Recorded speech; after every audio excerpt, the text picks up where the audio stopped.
All right, here we are with the special edition of the Warrior Poet Podcast, straight out of the jungle, here with my longtime good friend, Bodie Miller.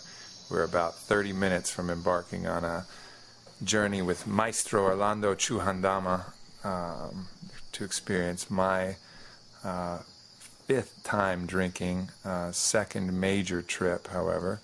But for Bodie, this is your first experience going down to the jungle, although you're a bit of a journeyman yourself. I am. I've sort of been on the search for quite some time for the right mindset, or even people or substances that allow me to sort of figure stuff out and sort through my objectives, my goals, my desires, all my stuff. So, I really have been on that quest for quite a while, and I'm pretty excited to, especially after seeing the transformation that you sort of have made coming out of the time where you came down here, and I'm really excited to give it a try and see see what I can get through. Yeah, absolutely. I was in a similar position that you were this time last year. I'd had my own vision quests, a few of them a little more guided than yourself, which is just, somewhere out in the desert in the middle of nowhere. I had a little bit more tutelage as I was going, but very similar, very kind of free-flowing, and not with any particular masters, I would say, more just, guides and friendly teachers and things like that. And then, of course, experiencing on my own. But this is a different program. This is that unbroken lineage with a medicine and a jungle and a plant that these people know really well. You can really see the guys kind of, they have a certain amount of openness to what everyone brings to the table, but they also come equipped with knowledge and experience. And like you said, it's not just theirs. It's come from thousands of years of practice and training. So they know, that's one of the things that blows me away about things that, that come from human experience that are that old, whether it's some of the zodiac signs, or some of the stuff that comes out of the Far East, or stuff like this down here. It's just it's such a different thing when most people we know and see and interact with are dealing with just their life experiences. If they were lucky enough, they had a father or grandfather or grandmother or mother who passed some stuff down or shared stuff. But really, in our culture right now, that's a lost art of really passing down information, so that each person isn't just left on their own to fend for themselves and acquire what information they can. And with these guys, you really get a sense of that responsibility and the knowledge and the privilege that they see it as. They see it as a privilege of sharing all that heritage and the information with people who can benefit from it. And it's pretty interesting, pretty intense. Yeah, for sure. I mean, we're lucky in our day and age if our grandparents pass a little bit of honor, pass a few lessons about morality maybe. But as far as knowledge, we're in such a culture where knowledge is so information based at this point. There's very few traditions that you learn from your elders. You to go to school and get your knowledge, and that's just so far from so far from my belief system of how knowledge should and can be acquired. At least as far as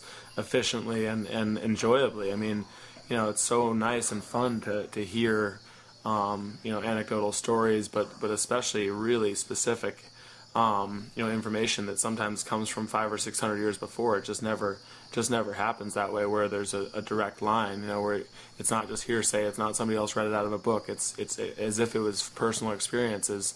And this kind of situation is one of the ways that you can transmit that kind of personal experience really well. And it's been a desire of mine, my whole life, to be able to communicate more clearly and more articulately, and to pass on the things that I want to express with some efficiency. And it's I think this is one of the tools that could potentially really make a huge impact on that. Yeah, well, I've seen it firsthand. The impact that this one experience made on me.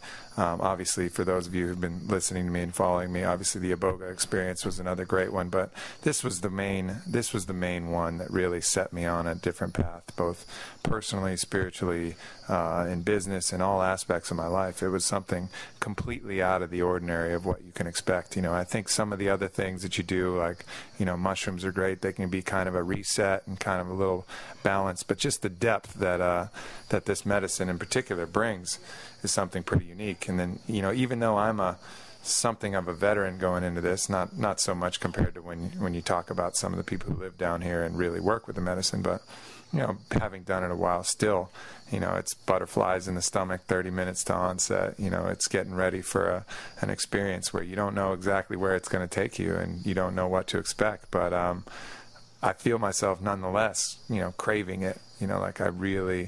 My body wants to cleanse, my mind needs to cleanse, and I'm just looking forward to, taking that journey over the other side.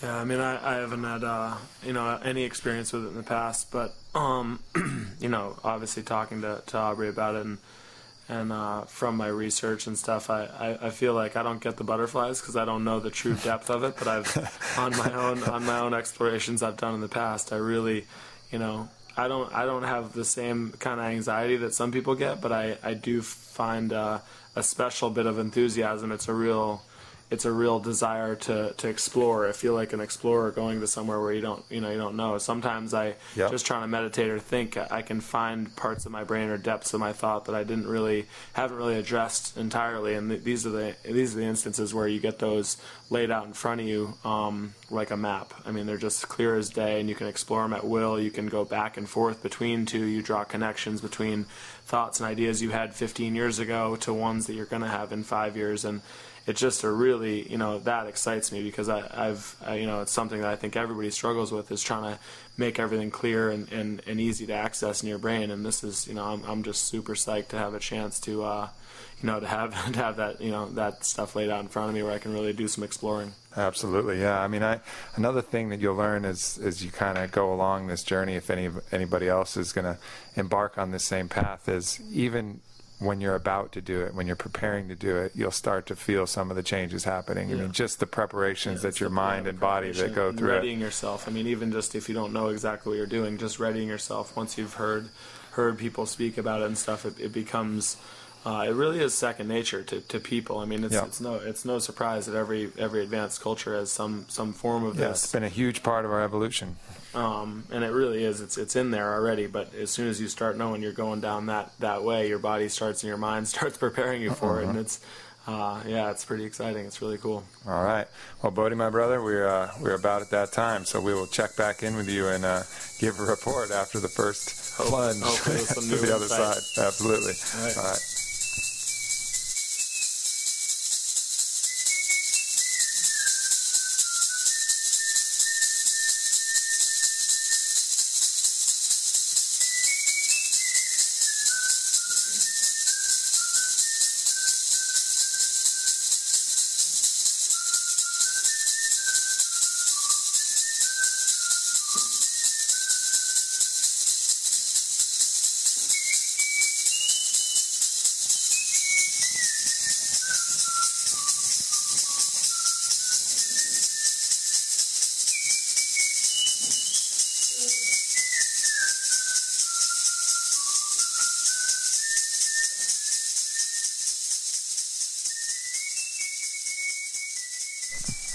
All right, here we are, day 2, preparing for another night. We got only a few moments here because Bodhi's off to see Maestro Panduro somewhere out on the beach and hopefully take a full canteen, big gulp of ayahuasca this time, because last night was, for me, a very physical journey, for Bodhi, a very sleepy journey, as the ayahuasca did not create the fireworks that perhaps we were anticipating. Yeah, I was prepared as best I thought. I didn't really know what to expect, so I went in with a pretty open mind and just kind of waited it out and see where things went. And after about an hour, no nausea. I'd heard some people starting to throw up and stuff, and I had no effects whatsoever. I had I was sort of into the chanting, and the chanting and the whistling was, I thought, amazing, really cool and fun, but not so much for anything beyond fun. We did that at my tennis camp too, which was fun. But so I went back up and got a second cup, which he hooked me right up with, and that one had equal effect. left me equally high and dry, but it was fun to be there, and just the time of meditation kind of just relaxing was, I thought, great, but as far as getting the real effect of it. I'm holding out for tonight. Yeah, for me, I've been with the same shaman. This was the 4th time, and very different experience. I certainly had some strong physical effects, as could be attested to by the sounds coming out of the. He's purging, cleansing. Both ends. So for me, I feel fucking awesome today. But those stories, like you've all heard before, not too many of those from last night. But we'll see about tonight. I think we're both going in separate ways. I'm sticking with the dragon. Bodhi's going to be out with Panduro, which sounds like hard bread to me, and I think he's going to give him the business. So the hard bread. that's what you're in store for. So good luck, my brother. I'll probably check in with you guys here and on my own here in a second, but then we'll be back tomorrow to account the details of the adventure. That is not an ample amount of toilet paper you're bringing for what may happen at the beach. To the river. All right. Adios for now. I'm just going to shake it dry.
All right, so here I am checking in again on my own, smoking a little tobacco pipe. Tobacco is a very symbiotic plant with ayahuasca. Now, granted, the tobacco that the shamans smoke in the jungle is quite a bit different than the tobacco we get in the West. It's actually a different species, kind of like marijuana has cannabis sativa and cannabis indica, which have, dramatically different effects for the people who can tell the difference. I don't happen to be one of those people, but same thing with the tobacco plant. I don't know the exact species names, but regardless, it's one of the things that even on the strictest diet, or dieta, which usually includes, no heavy meats, no fried, no dairy, no fermented, no cheese obviously being fermented, no alcohol, is all part of the ayahuasca diet.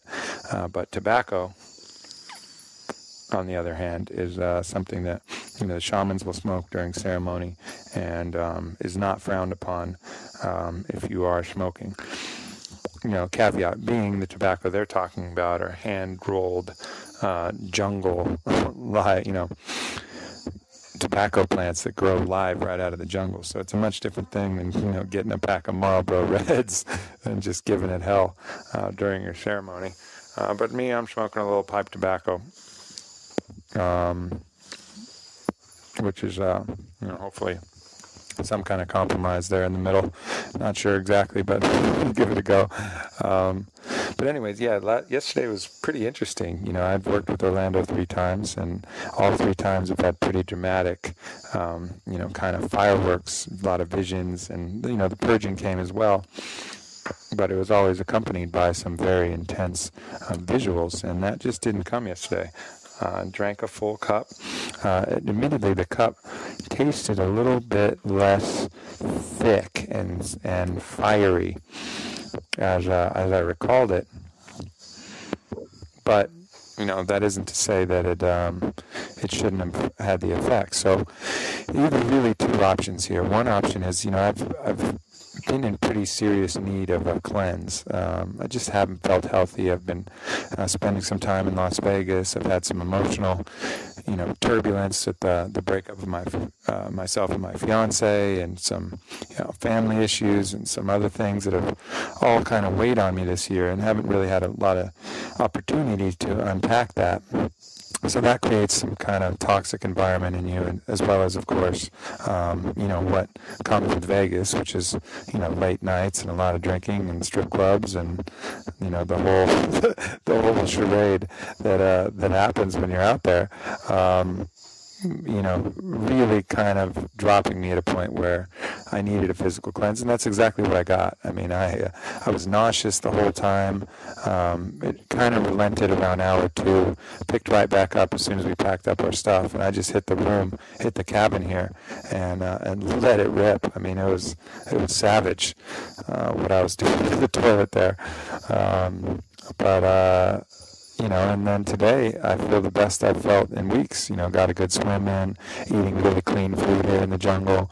We went on a little 4K jungle run out to this lake, and that was really nice. So, I'm feeling great, but I'm hoping that, some of the fireworks come, and, man, I'd love to get back to that place I got to last time that they call, the 8th dimension, that place where everything in my life is completely lucidly clear, and I can see, it's just real magic when you reach that level. But at this point, after last night, which, I can't help but feel a bit like it was something of a dud, I'm hoping to at least get back to a very visual place where I can, take back some lessons and some teachings from the visions themselves.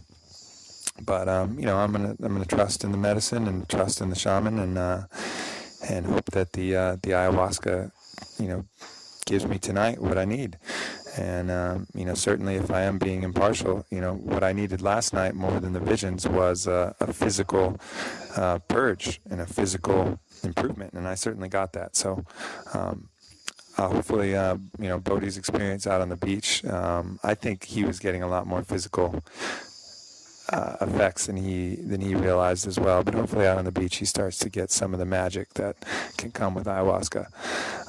The other possibility that I have to be open to is just that for whatever reason, the crop of leaves or vine that was used in the preparation was just not as active as it was last year, and that can certainly happen. I mean, these are not farm-raised, farm-grown crops. These are wild harvested from the jungle, and the variance in them can be extreme. So, it's one of the risks with working with the natural plants. But, these guys really know what they're doing, and it was a pretty spectacular ceremony put on by Maestro Orlando the Dragon yesterday. So that was very enjoyable, and man, I do feel fucking great today. So, I have no personal regrets. I just hope that it, brings out some of the magic that I experienced last time. So I will check in with you guys tomorrow, and so will Bodhi, and hopefully we'll have some more to report here from the jungle on the Madre de Dios in Peru. Adios on day 2.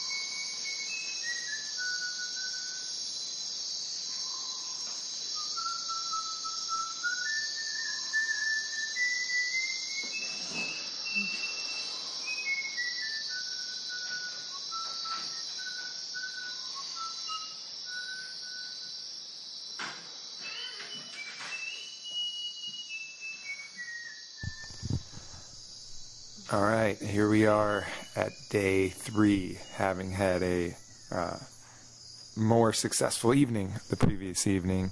I certainly had a pretty powerful experience. Bodhi hopped off and went to the beach with Mr. Hardbread himself. So Bodhi, why don't you start with how your experience kind of went out there under the stars, taking some ayahuasca with Panduro?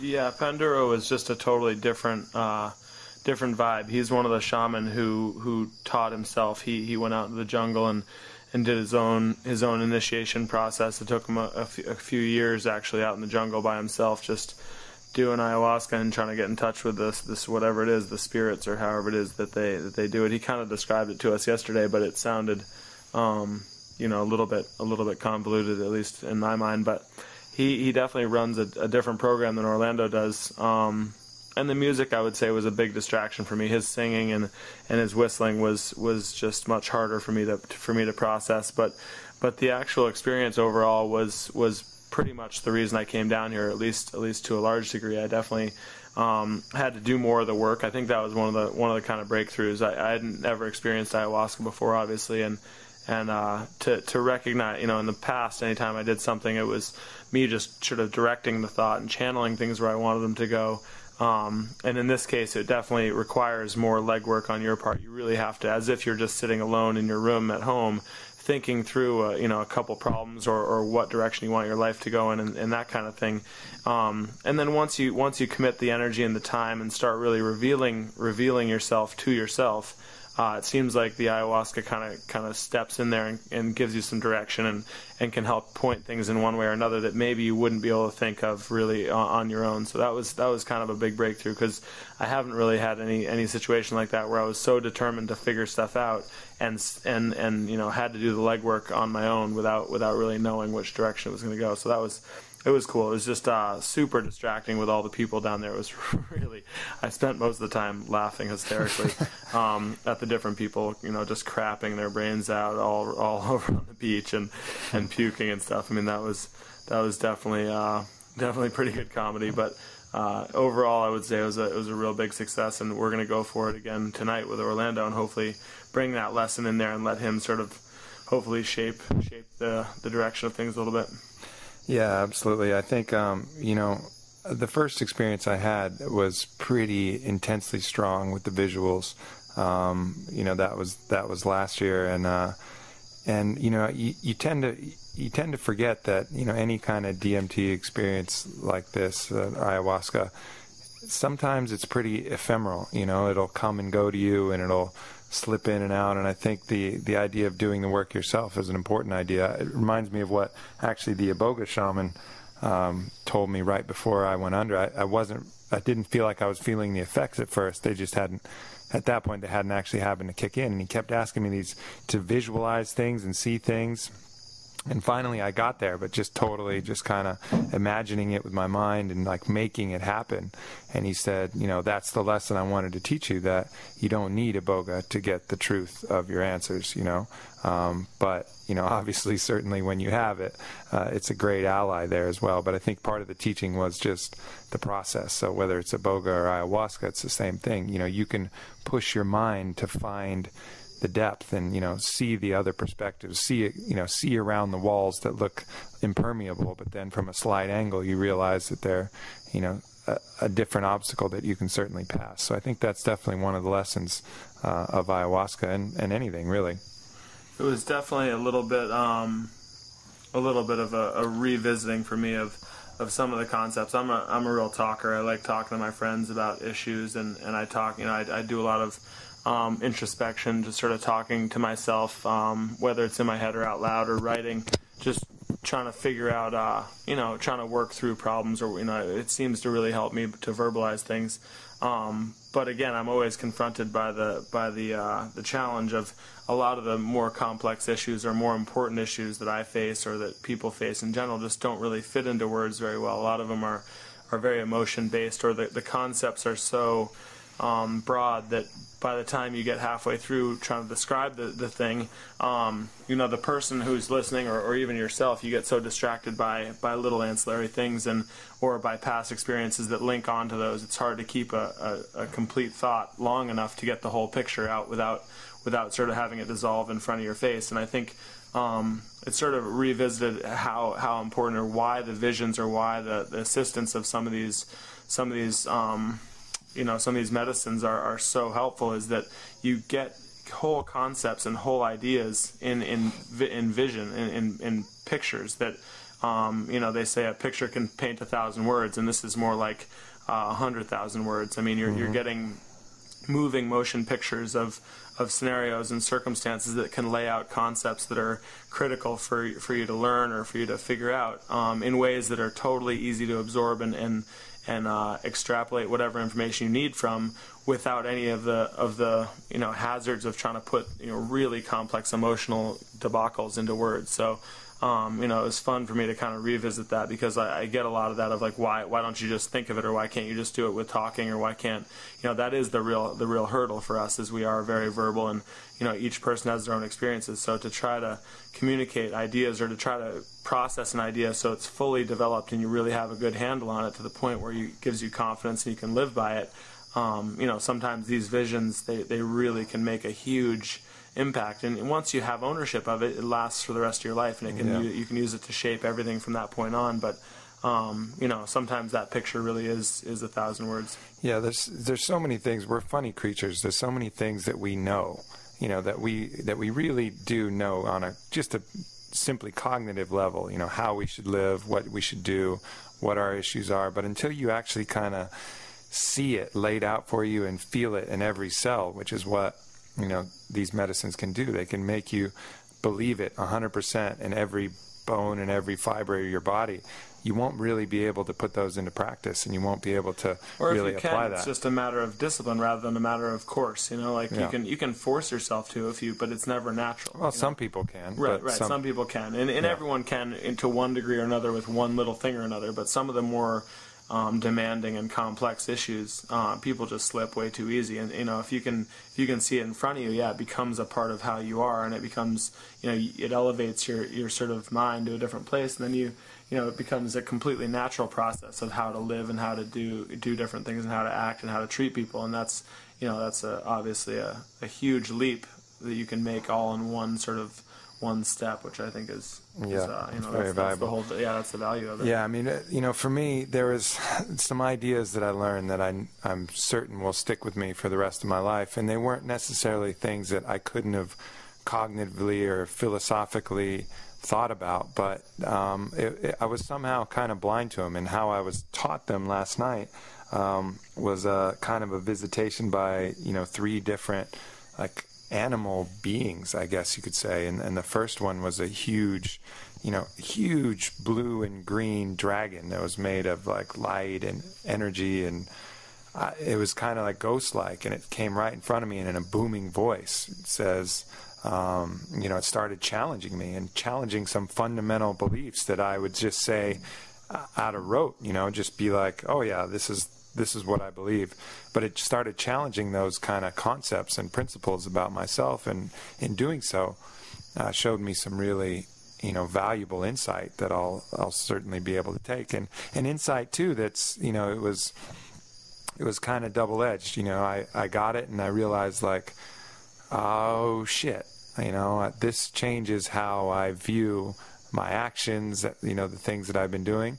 And it's not in a way where you want to, punish yourself, but, you have to come to terms with the fact that you haven't quite lived up to what the best person you could be is, and that's not easy. You think your established standards were. It's a very humbling experience, and that's why I think the sort of the crux of this experience down here is, for most people, is to show them who they really are, to take a hard look in the mirror, and your subconscious, again, you said that it was the dragon that told you that, and that's probably one of your most powerful sort of internal mechanisms. It represents how strong and how powerful you view yourself, and all the proud parts and all the really knowledgeable, and those are, and for that part of you to be chosen to speak those things, it's your subconscious really, obviously it's producing all that, and it's asking you the very difficult questions that, without maybe coming from that side of your perspective, or your personality, maybe you wouldn't have answered the questions as honestly. Maybe you would have said, yeah, of course I'd like to do everything, I like to be a good person, and blah blah, and you wouldn't have dug a little bit deeper. But coming from that side of your subconscious in dragon form, you felt like it deserved, it demanded really more than deserved. It demanded the honest answer, and that's when you have to look at yourself a little bit extra hard. And that's when you're staring at the face of a snarling dragon that's 8 times the size of you, and it's looking at you with a mean look, it's a little harder. You give it the straight answer. Yeah, you give it the full honest answer. You completely expose expose absolutely what you feel, and I think that was important. Now, of course, the shamans, there's a lot of people who will argue that the dragon itself is a real being, but I think to hedge our bets, I think the Bodhi's idea of it being part of the subconscious is probably the most likely. But some crazy stuff happens. It certainly didn't feel like me. It didn't seem like me. It seemed like he had his own agenda, like he was his own person. But I could see very easily how, and probably most likely how, that was a manifestation of some aspect of myself. And again, they talk a little bit about the collective consciousness down here and the link between everybody else. And when you have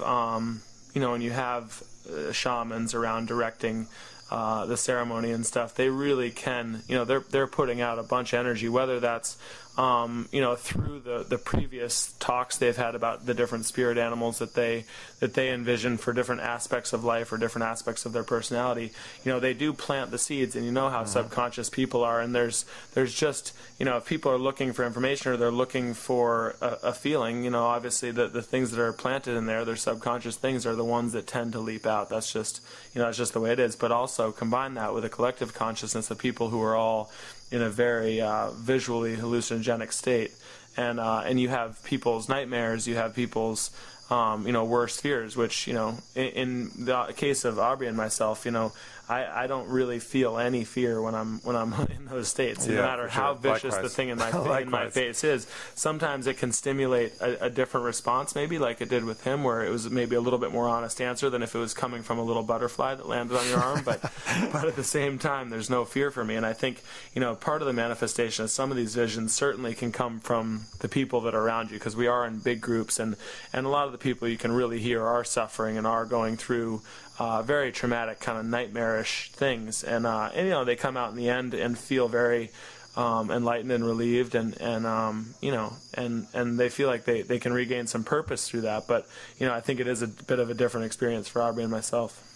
Yeah, I mean, this is now especially. I mean, the very first experience here in Peru, it didn't really draw up a sense of fear, but it was certainly nightmarish. I mean, I had bugs crawling in my skin and exploding. I had snakes eating me organ by organ from the inside out. I was sliding down vines of spikes naked. It was like the worst shit I could think of, but it was really trying to teach me to, accept my death and the lack of importance of the physical body that we have. I mean, it was basically just destroying that and saying, hey, see, this really isn't that important after all. All of this body that you're so concerned about. It's it's nice to have, but let's destroy that, kill it, get rid of it, and get you to move past it.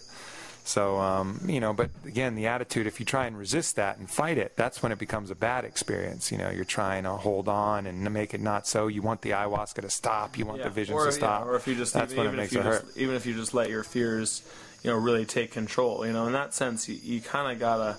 There's a part of you that has to sort of be above it, because again, I think it has to do with letting go of your fears. I mean, letting go of your fear of death, which is the end result fear, because pain and things like that are obviously existent for everyone. Everybody fears pain to a certain degree, but but the real fear at the end of the tunnel is death, and that's when you're confronted with dragons or with lions or bears or snakes or the end result of all that would be death. And as soon as you get past that fear, all of a sudden it's kind of like let things happen, and you then all of a sudden your visions and stuff like that can become more instructive and more like you're kind of there as a bystander as opposed to like some victim of like all these horrible nightmares and horrible circumstances. And you really see people who just can't get that separation, even though they're so fearful all the time, and these terrible visions, they really do contain potential death for them, and that's that's scary. And I think that's one of the lessons that they try to teach down here is to overcoming that fear of death and allowing yourself to sort of learn from the visions without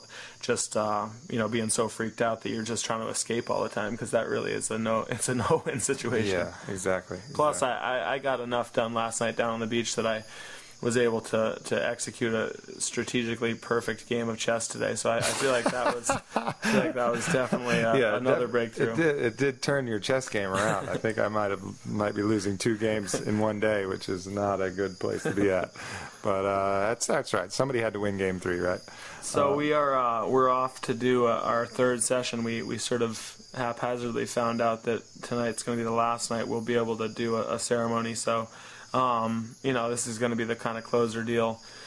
I'm sort of excited just because I think I learned more about the process last night, so I'm going to know a little bit more how to go deeper tonight, whereas the first night I think I just kind of blew it just because I didn't know what the experience was and how much work I had to do. So, I'm excited about that. We're going back with Orlando, so I'm psyched to see the dragon tonight. I'm gonna try to steal the bottle and chug the whole thing. Well, we'll get after it and report to you guys tomorrow. Later.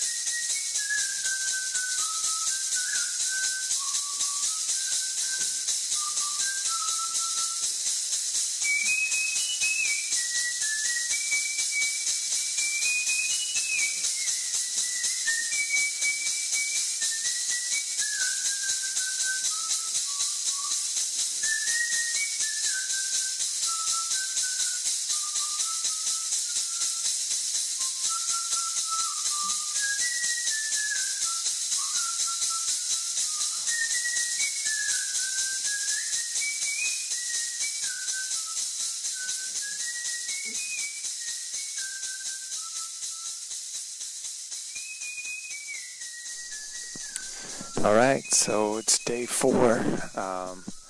Down here, close to the banks, actually on the banks of the Madre de Dios River. The moon in the sky, a Southern Cross right in front of my head. It's been a very interesting trip, and a lot different than the last trip I took down here. Different messages, different intensities. I can't help but wonder if the brew had changed a little bit. I think it might have been a little too much to handle for this group, so I think they might have dialed it back. I mean, there was a lot of people who were cracking in the ceremonies last time, and this time there was a lot more people who didn't feel very much at all, including my good friend Bodhi, who had a nice experience out here in the jungle, but none of the fireworks that ayahuasca has the potential to bring. But I'm very happy that I made the journey. I certainly got a lot out of it. My third session, I got quite tranquilo, as they say, drunk on the ayahuasca. I was feeling it really strong, but there wasn't any the visions that came the night before, the dragon and the bear and the eagle and talking to me and opening this dialogue.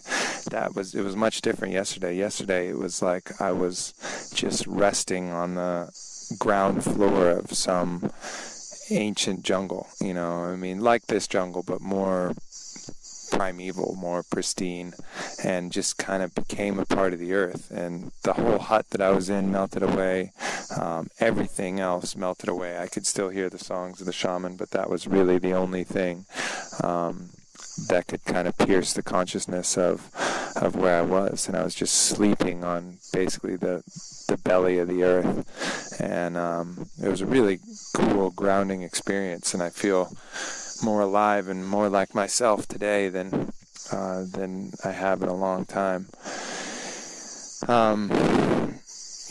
To close the ceremony too, I've gotten to be pretty close with Maestro Orlando, and he usually purifies everybody with some cinnamon at the end that he blows on different parts of your on your hands and on your head, and as to kind of close the ritual. But for me, he took one of the black tobacco cigarettes, which are used for cleansing. They hand roll them out here. It's a different type of tobacco. I think I mentioned that already. And went through a very kind of detailed process of kind of pushing the smoke into different parts of me, and kind of working I don't know exactly what he was doing, but the end result was I got back to the room, and I mean, I was fucking purging stuff from 9th grade. Like, I don't know what the hell was going on. At some point, I was puking so hard and coughing, and like it felt like I was moving like a tennis ball worth of shit out of my, like heaving it from like, I don't know, somewhere deep in my spine.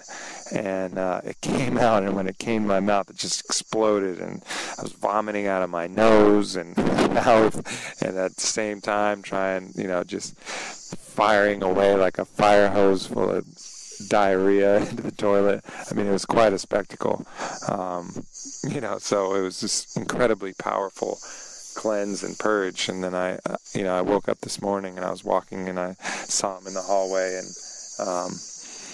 and he had kind of a bit of a shit-eating grin on his face, a big smile, and he asked me how things went last night, and I said, a big cleanse, mucho limpia, or whatever broken Spanish that I could come up with, and he started laughing, and he says, just said tobacco, basically letting me know that that's what he was doing for me in this special program. So, there's really a lot of medicinal properties to this plant, and I think that's why they call it, medicine, and they call ayahuasca Dr. Ayahuasca, because physically I feel like I've gone on a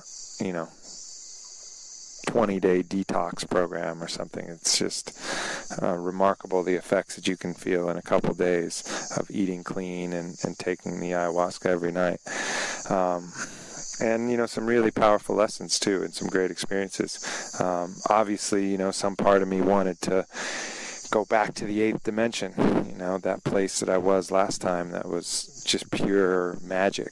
I don't know if I'll ever be able to get there again. It seemed like maybe it was a gift that came once. I'll certainly, throughout my years, I'll come back and give it a try, but I don't know. Judging by this experience, I wasn't even really that close to getting to that level. But as I said, I think the brew was not quite as strong either. So it's hard to say exactly. But it's been another powerful experience. I think this is one of the messages I got last night was that perhaps my time, the time for me to keep seeking these answers and keep exploring the psychedelic realms, I've done enough of that for now, and it's time to start sharing my experiences, sharing them with others, getting more people involved, and doing my best to make a positive impact on the world, which is really what I want to do more than anything. And that was kind of the message. It was basically saying get out there and kick some ass is kind of the idea. So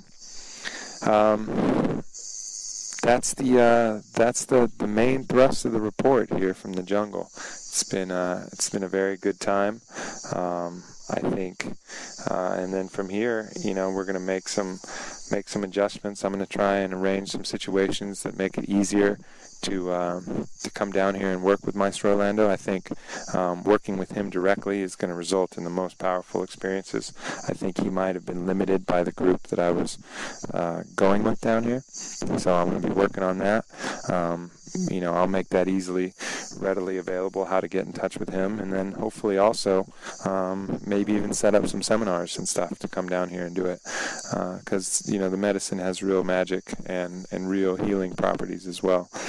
But I think ultimately ayahuasca is a piece to the puzzle, and we're in a day and age and a time where technology and the world, basically the world's gotten smaller, and we have access to things like Iboga from Africa and ayahuasca from South America, and the mushrooms from North America, and I think there's a place in peyote, of course, and all the other medicines. There's so many medicines around, and each has their intrinsic value, and I think ayahuasca is definitely the most physically healing and the most grounding. I mean, there's nothing I've done that makes you feel more like yourself, when you're finished than ayahuasca, like your real, true self. Stripping away all the bullshit, all the ego, all the fear, and just brings out you at the very fundamental level, and nothing else can do that. If you're looking for straight up answers, you're looking to solve problems and get every answer you have answered, Iboga, like hands fucking down. There were some answers here that I was looking for that just didn't come. No guidance on it. The ayahuasca has kind of a bit of a mind of its own. It's not the easiest thing to control and force to yield the answers that you're looking for. It usually does, but it won't get everything. But Iboga, on the other hand, you have a list of questions, you're getting a list of answers, and it's a different ball game. And as I said, everything has its value. So, hopefully, all you guys can reach out to me, and if you have any questions about anything, I'm certainly, know that part of my calling is to be a bit of a guide, someone who's gone out there and done as much as I can, and shared it as honestly as I could, and hopefully there'll be some benefit, because I think in the time and the age that we live, which is so ungrounded and so challenging, going back to the old medicines that connect you with the earth, connect you with spirit, and give you answers to your increasingly complicated lives are more valuable than ever. And, who knows what this whole 2012 thing is about, but I do know that when enough people believe something, then it becomes real. And, enough people believe that 2012 is a time of change and is a shift. And because enough people believe it, it will be. And, I think we need to pay heed to that and do our best to be leaders when times are confusing and things are challenging. So that's it. Checking out Warrior Poet, Aubrey Marcus from the jungle. And I will be back online and in the saddle on July 2nd or so, and that's hopefully not too long after that is when this will be released. So all the best, much love, later.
All right, here we are with the postscript to the ayahuasca journey down in Peru.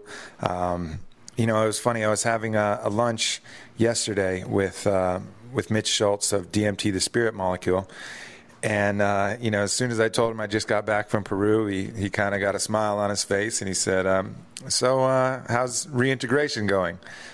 And I smiled as well, and it's because it's always a challenge. And for those of us who've been over to the other side a few times, we realize that this is one of the most challenging aspects of doing any kind of journey, is bringing that kind of higher frequency, that higher consciousness, the higher state of being that you attain when you're out on one of these journeys, and integrating that with your normal day-to-day life. You know, the emails pile up, the phone calls, the demands, the traffic, everything, just the general pace and aggravation of our normal lives is not very conducive to maintaining, you know, all of the gains that you made on your spiritual journey.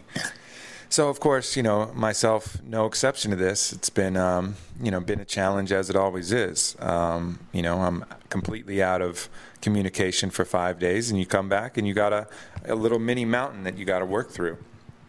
And, you know, there's some ways that you can help yourself kind of keep that great grounded feeling and the kind of positive energy that you've had. I mean, certainly that's where meditation comes in. A lot of the shamans recommend spending some time by a fire.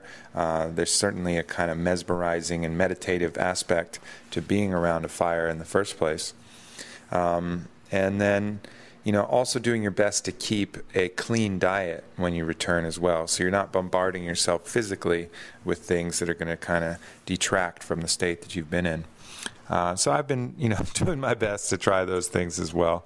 But really, you know, it was a pretty remarkable trip out there to Peru, and definitely the things that I learned will certainly stay with me. You know, I mean, the messages from the dragon, the messages from the bear, the messages from the eagle, which, you know, I'll get to talk in more detail on the Joe Rogan experience. I don't want to spoil the whole story before I head out there and talk to Joe. But, you know, those messages will never leave me. You know, the kind of physical cleanse I felt, you know, I'm rapidly eroding that with 4th of July cheeseburgers and shit like that. But, you know, still nonetheless, there's a certain level of kind of health and just a feeling of being cleansed that was pretty fantastic and will stay with me as well. But, you know, it is a challenge to keep that kind of consciousness going and that real sense of being grounded that you attain when you're out there. There's another kind of thought I had, and that's regarding ayahuasca in general. You know, since this was the first journey I did after my Iboga journey, it really helped kind of clarify the differences for me between the two, between ayahuasca and Iboga. You know, this ayahuasca trip in particular left me with a lot of questions that were unanswered, things that I was seeking that I never got to find a concrete answer for. I mean, I would get these visions, and these visions were like riddles.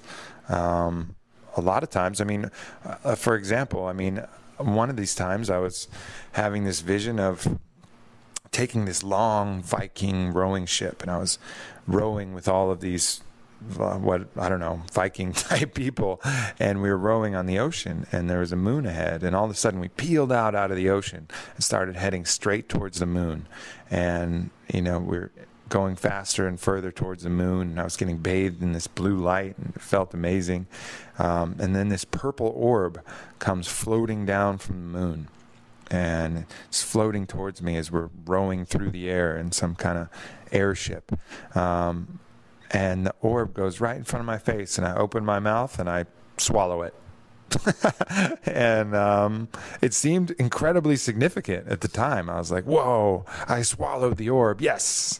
You know, like it was some video game, you know, some modern Pac-Man. But, you know, what the hell does that mean? You know, I don't really know. I mean, I think it maybe had something to do with taking in the feminine energy of the moon, but shit, who knows, you know? And so you get a lot of things like that you're left just wondering, like, what the hell was that? You know? And with Iboga, you don't get that. Iboga just tells you straight up in your own words, you know, what it wants to tell you. You know, there's no mystery there. There's no confusion. It's just, you know, this is what's up. This is the truth, you know. And here you go. But at the same time, Iboga leaves you feeling like, you know, you've just done a 3-day bender in Vegas. I mean, you feel like shit. You're kind of wired up. Your serotonin levels are whack because you haven't slept in days. Your mind has gone through an incredible incredibly positive transformation, and that kind of permeates your body, but you don't feel good at all. Whereas with ayahuasca, you come back from that feeling like $1,000,000, you know? I mean, you feel like I felt, you know, just cleansed and healthy, and really some of the best I've ever felt.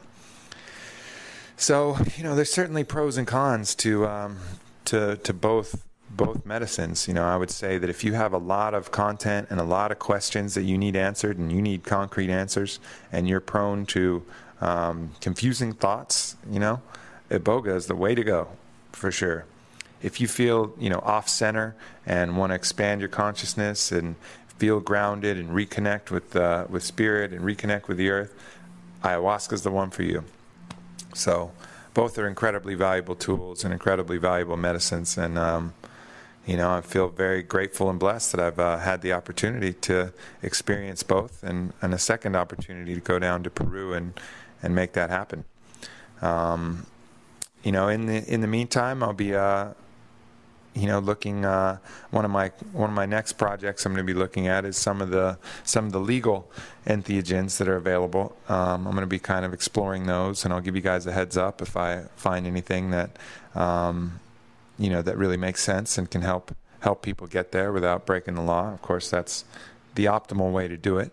And you know, it's sometimes challenging to get these substances here in the States, and it's certainly very cost prohibitive to have to travel down to South America or Central America to do them as well. So hopefully we'll find some, you know, intermediary solutions for you guys as well. So that's going to be one of my big projects coming up.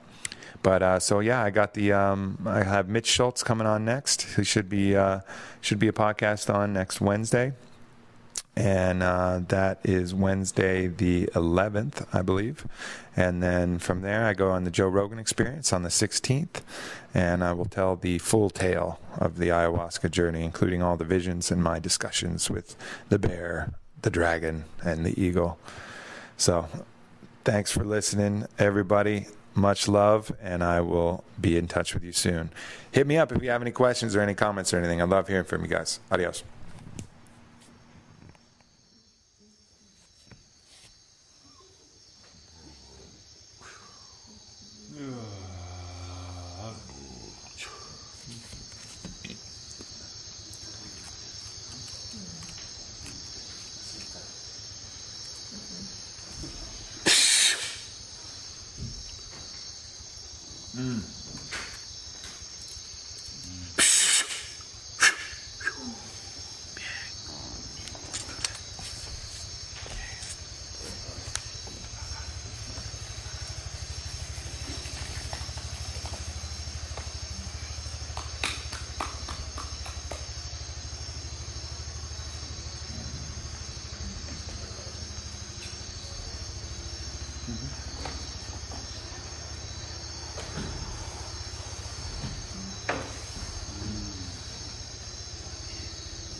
Oh.